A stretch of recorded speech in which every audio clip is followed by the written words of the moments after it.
Suatu malam di sebuah klub, seorang polwan bernama Jika sedang memantau seorang bos gangster bernama Meroka sekaligus bandar narkoboy. Di salah satu ruangan klub, mereka terlibat pertikaian kecil dengan rekan bisnisnya. Sementara di ruangan lain, kita akan melihat seseorang bernama Golden yang bekerja sebagai penjaga di klub itu, sekaligus anggota dari geng supporter bola Furiosa. Kita juga mengetahui bahwa dulunya Zika dan Golden ini merupakan anggota geng yang sama, tapi karena suatu insiden, akhirnya Zika memutuskan keluar dari geng itu dan menjadi seorang polisi. Saat Zika memperhatikan Golden, tiba-tiba Golden melihatnya dan langsung berlari untuk menangkapnya, tapi untungnya Zika sudah pergi dari sana. Di sisi lain, Zika mengunjungi seorang dokter bernama David di rumah sakit. Ternyata David adalah mantan pacarnya dan merupakan mantan anggota Furiosa. Kemudian Zika membahas tentang seseorang bernama Keseb, yaitu kakak laki-laki David dan pemimpin geng Furiosa yang telah melakukan begitu banyak kejahatan sehingga dia menghadapi hukuman seumur hidup. Namun David menolak berbicara soal Keseb dan geng Furiosa karena ia dikeluarkan dari geng tersebut karena dianggap pengecut. Di sisi lain di arena tinju, Keseb akan bertarung melawan seorang petarung di hadapan sekelompok anggota Furiosa. Meskipun ia kesulitan menghadapi serangan lawan di ronde pertama, pemimpin geng tersebut akhirnya berhasil memenangkan pertarungan.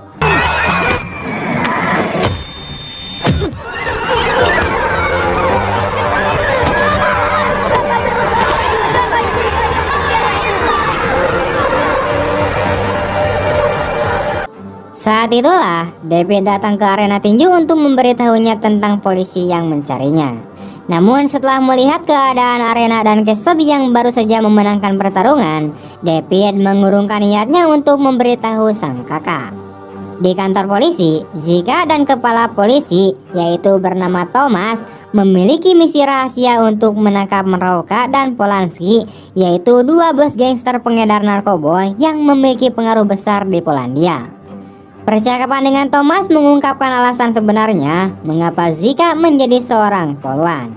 Rupanya dia memutuskan untuk menjadi polisi wanita setelah adik laki-lakinya yaitu anggota geng Furiosa terbunuh dalam perkelahian. David setuju untuk bertemu dengan Zika dan Thomas keesokan harinya di sebuah kafe. Dia mengungkapkan bahwa Keseb dan Meroka telah berselisih sejak lama, sementara banyak anggota geng Furiosa termasuk Golden bekerja sebagai pengawal dan pembantu di klub malam Polanski. Setelah mendengar penjelasan ini, Thomas menawarkan untuk menjadikan David bekerja sebagai mata-mata polisi untuk menangkap Meroka dan Polanski. Untuk melakukan ini, David harus dapat bergabung kembali dengan geng Furiosa, mengingat kakak laki-lakinya adalah pemimpin geng dan memiliki hubungan langsung dengan Meroka dan Polanski.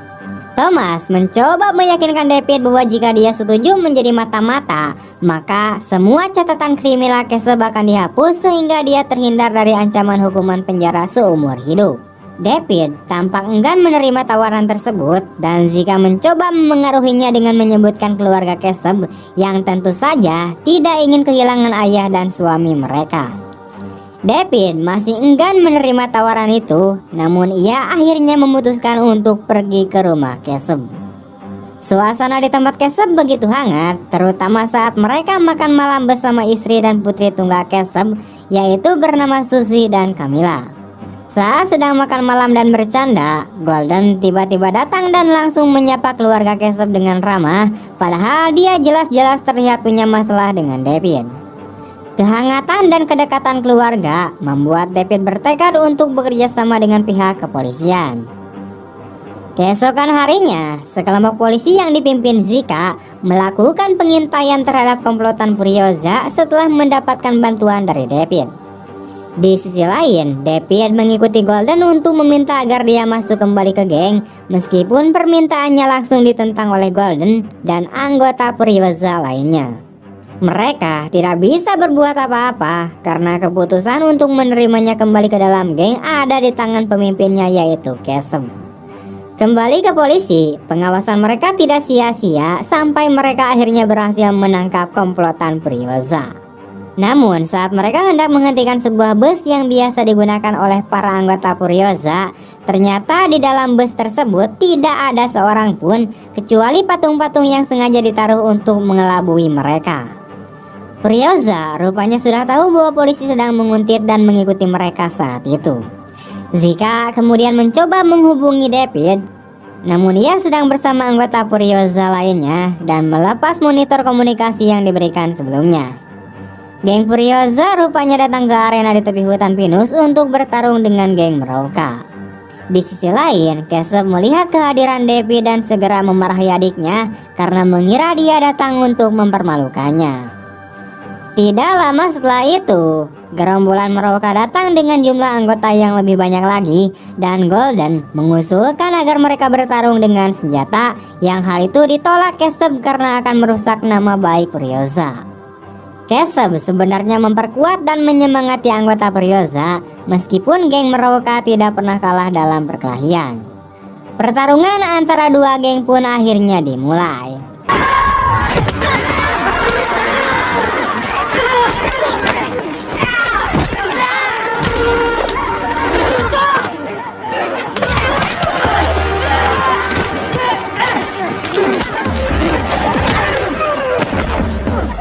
Ketika aksi pertarungan sedang seru, David ada di belakang berusaha mengumpulkan keberanian untuk maju dalam pertarungan.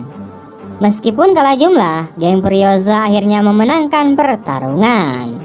Saat sedang dalam euforia kemenangan, salah satu anggota geng Furiosa justru mengalami kejang. David yang merupakan seorang dokter dengan cepat memberikan pertolongan pertama sebelum memerintahkan anggota tersebut untuk dilarikan ke rumah sakit.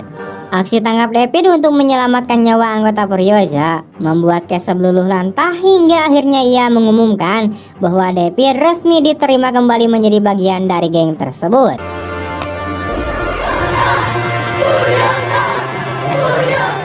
Furiosa kembali ke pangkalan tempat mereka bermaksud merayakan kemenangan. Sayangnya begitu mereka memasuki markas, mereka terkejut melihat polisi sedang melakukan penyelidikan termasuk Thomas. Dia mengatakan bahwa penyelidikan dilakukan untuk menemukan bendera yang dicuri dari stadion. Padahal polisi sebenarnya datang untuk memastikan David diterima dalam geng Furiosa. Keesokan harinya, Polanski kemudian menelepon Golden untuk memberinya pekerjaan baru untuk menggantikan Kriwi yang sebelumnya dibunuh karena pengkhianatan. Dia menyuruhnya untuk mengundang salah satu orang kepercayaannya untuk mengambil barang dari pelabuhan. Di sisi lain, David mengenang masa lalu saat ia masih menjadi anggota geng Furiosa. Saat itu, Kesep menugaskannya bersama Golden dan adik Zika yaitu Jaro untuk bertarung melawan geng musuh. Pertarungan itu tidak seri dan tidak butuh waktu lama sebelum musuh mengeroyok di Jaro dan Golden. Saat itu, David tidak berbuat apa-apa dan hanya menonton dari jauh. Dia tidak berpartisipasi dalam pertarungan untuk membantu Golden dan Jaro sampai akhirnya Jaro dikeroyok sampai mati. Sejak saat itu, Golden sangat membenci David dan memaksa Kesep untuk mengeluarkannya dari geng. David sangat menyesal karena kepengejutannya membuat Jaro mati hingga hubungannya dengan Zika pun akhirnya berakhir. Adegan kemudian kembali ke masa sekarang ketika Zika datang ke rumah David dan marah karena dia pikir bahwa David menyimpang dari rencana hari itu untuk menangkap komplotan Meroka. Keesokan harinya, David kembali ke markas Furiosa dan berlatih pertarungannya melawan Golden di atas ring. Golden membalas dendam pada David dan menghajarnya sampai babak belur. Di pinggir ring, Kesep melihat berita tentang tubuh Kriwi yang ditemukan di tempat sampah dan kemudian menelepon Golden untuk menyarankannya agar berhenti bekerja untuk Polanski. Namun peringatan Kesep justru membuatnya marah. Saat berada di luar pangkalan, David mencoba mendapatkan informasi tentang kematian Kriwi dari Golden tetapi tidak berhasil. Pada saat yang sama, polisi menyerbu Kesep dan anggota Furiosa lainnya di markas besar dan menangkap geng Meroka untuk mendapatkan informasi. Mengetahui pemimpin geng dan anggotanya telah ditangkap, Golden dan Bula menghubungi polisi beberapa jam kemudian. Para anggota geng Purioza dan Meroka termasuk Keseb diinterogasi tentang kematian Kriwi, tetapi mereka semua memiliki alibi yang kuat. Saat menginterogasi Golden, dia juga menyebutkan keterlibatan Zika dalam Purioza dan kematian adik laki-lakinya, sehingga dia menjadi emosional. Pada akhirnya, kedua geng tersebut dibebaskan karena tidak adanya bukti yang kuat. Sementara itu, bisnis peredaran narkoba yang dijalankan komplotan Meroka makin menguat dan bahkan meluas di berbagai daerah. Sementara Zika kembali mendesak David untuk mencari bukti-bukti konkret terhadap komplotan Purioza dan Meroka, David justru mengatakan bahwa dirinya menjadi polisi karena balas dendam atas tewasnya adiknya. Di sisi lain, ketika anggota geng Purioza berada di bus untuk menonton pertandingan sepak bola, Olo memberitahu David bahwa kematian Zaro bukan sepenuhnya salahnya. Zaro meninggal karena pisau yang dibawanya sendiri. Saat mereka datang, pihak kepolisian sudah menghadang dan melarang mereka masuk karena dianggap selalu membuat kerusuhan, sehingga gerombolan Purioza emosi dan kemudian menobrak pintu gerbang dengan brutal.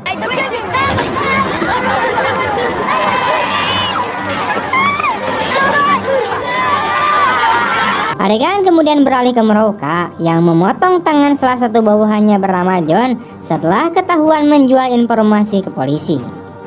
Malam itu, ketika Zika datang berkunjung, John menyalahkannya atas apa yang terjadi kepadanya. Situasinya membuat Zika khawatir akan keselamatan David, jadi dia mencoba menghubunginya. Keesokan harinya, terjadi kekacauan di dalam bus ketika sekelompok dan pendukung klub sepak bola lawan memukuli beberapa penumpang. David yang berada di dalam bus awalnya tidak mau ikut campur, namun emosinya memuncak ketika salah seorang komplotan itu memprovokasi dengan cara menamparnya berulang kali. Akhirnya, dia memukul balik anggota geng tersebut.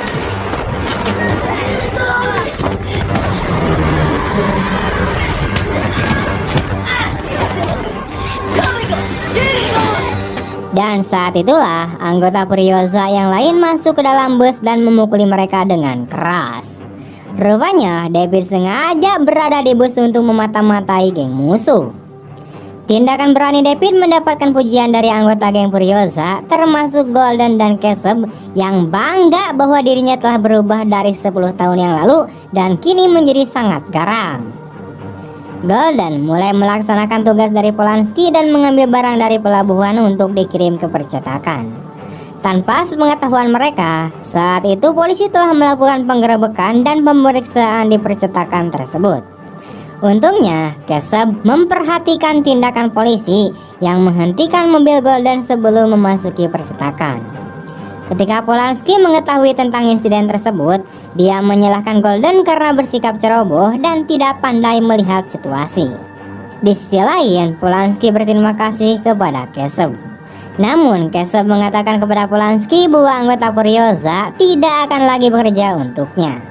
Setelah meninggalkan tempat itu, Keseb kembali menasihati Golden untuk berhenti bekerja untuk Polanski karena bekerja sebagai pengedar narkoboy sama saja dengan mengakhiri hidupnya.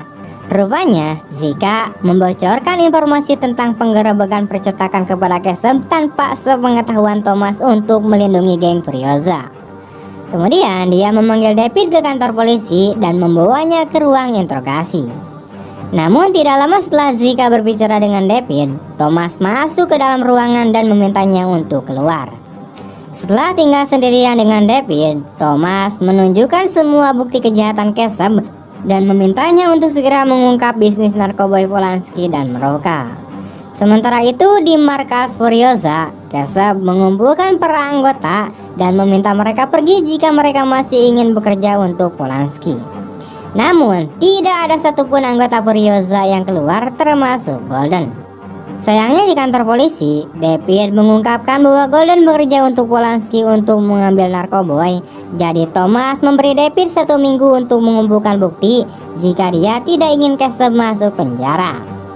Keesokan harinya, Keseb dan David sedang duduk bersama di pantai ketika kakak laki-lakinya memintanya meninggalkan Purioza untuk fokus menjadi dokter.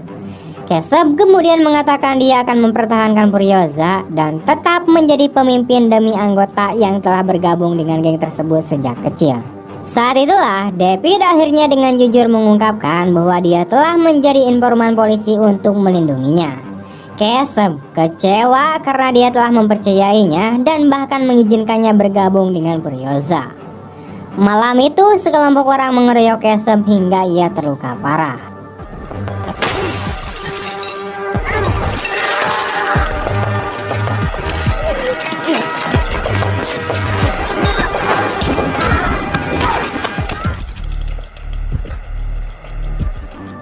Nyawa Casey tidak dapat diselamatkan di rumah sakit dan dia pun akhirnya meninggal.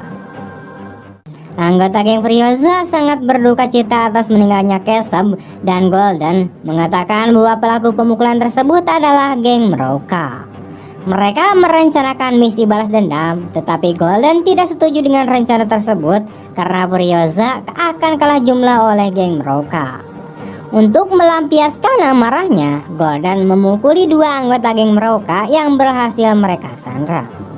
Setelah itu, dia mendekati David dan memperingatkannya agar berhati-hati dengan Zika.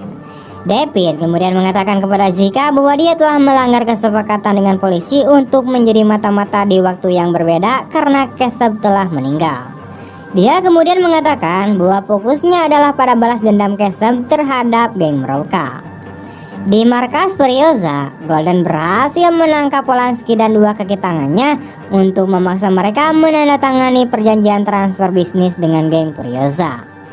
Golden mengambil langkah ini agar geng Furiosa memiliki kedudukan yang setara dengan geng Moroka untuk memudahkan misi balas dendam.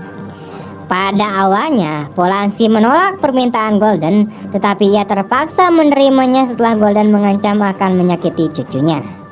Setelah mendapatkan tanda tangan Polanski pada perjanjian tersebut, Golden memaksa David untuk menembak Polanski, tetapi dia tidak memiliki cukup keberanian, jadi Golden melakukannya sendiri. Polanski akhirnya ditembak mati dan Furiosa mengambil alih semua bisnisnya. Kehidupan para anggota geng kemudian berubah, terutama Golden yang segera mendapatkan mobil baru. Namun ketika sedang mengendarai mobilnya, gerombolan Moroka kemudian menyerangnya. Golden siap untuk melawan dan terkejut mengetahui bahwa gerombolan Moroka datang bukan untuk membunuhnya, tetapi untuk menawarkan kerjasama. Ia kemudian menerima tawaran kerjasama agar bisnis Furiosa bisa terus berkembang, mengingat dirinya masih tergolong kurang profesional dalam menjalankan bisnisnya sendiri. Kehidupan mewah Golden terus berlanjut hingga dia melupakan misi utama mereka, yaitu balas dendam. Ia bahkan mengatakan kepada anggota geng Furiosa lainnya termasuk David untuk melupakan dendamnya terhadap geng Moroka. Golden beralasan bahwa dengan bekerja sama dan melupakan misi balas dendam, mereka akan dapat dengan mudah mengambil alih kekuasaan geng Moroka dari dalam. Pada akhirnya mereka akan menjadi gangster terbesar di kota. Tapi usulan Golden langsung ditolak mentah-mentah. Para anggota geng Furiosa mengira bahwa dia telah dibutakan oleh uang dan kekuasaan. Anehnya, Golden mengatakan dia tidak peduli jika anggota lain tidak setuju karena dia adalah ketua dan semua keputusan ada di tangannya. Di tempat lain, Moroka ditangkap oleh Zika dan petugas polisi lainnya setelah terungkap bahwa ada narkoboy di dalam mobil. Namun dia masih berhasil melarikan diri karena salah satu anak buahnya mengenali narkoboy itu sebagai miliknya. Pada malam harinya, Moroka menghentikan mobil David karena dia mengira dia menjual informasi ke polisi. Honorowych ekip teraz jak palców kurwał jednej ręki. Kaszu, to nie była pizda, to był prawdziwy. Sambil memukuli David, dia mengatakan bahwa dia bukanlah seorang pengecut yang membunuh Casey. Di sisi lain, ia mengungkapkan rasa hormatnya kepada Casey yang dipandang sebagai pemimpin sejati.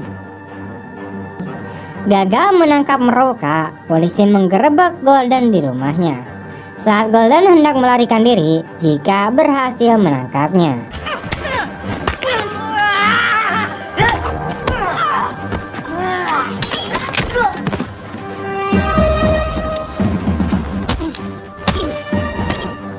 Di kantor polisi, terungkap bahwa Golden adalah pembunuh Casey, tetapi Thomas memintanya untuk menjadi informan polisi untuk menangkap Moroka jika dia ingin dibebaskan dari semua tuduhan.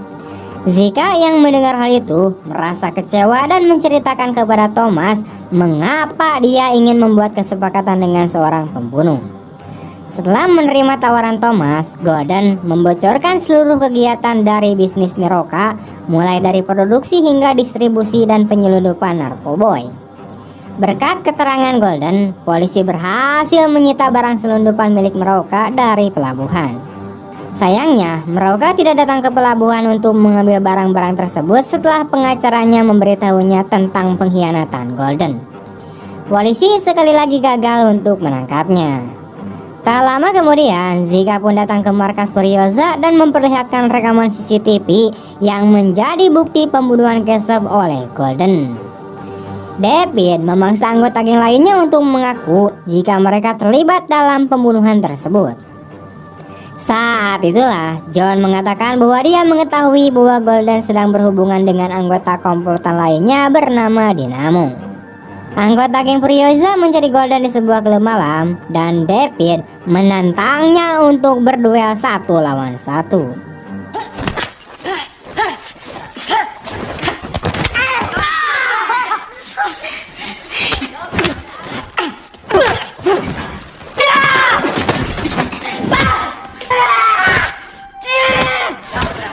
Pertarungan kemudian berakhir dengan David hampir membunuh Golden, tetapi anggota Furiosa lainnya menghentikannya. Pada akhirnya, anggota Furiosa membunuh Golden. Meskipun ketika petugas polisi yang dipimpin oleh Thomas tiba, mereka semua ditangkap. Namun, Zika menarik David keluar dari klub. Setelah anggota Furiosa mengakui bahwa merekalah yang membunuh Golden, terungkaplah bahwa Miroka selama ini berhasil melarikan diri karena kepala polisi bekerja sama dengan pengacara Miroka. Furiosa menutup dengan menunjukkan Zika yang memutuskan untuk keluar sebagai polisi untuk menghabiskan waktu bersama David. Namun tepat di akhir film, anggota geng Miroka yang sebelumnya menampar David di bus menemukannya dan akhirnya menikamnya.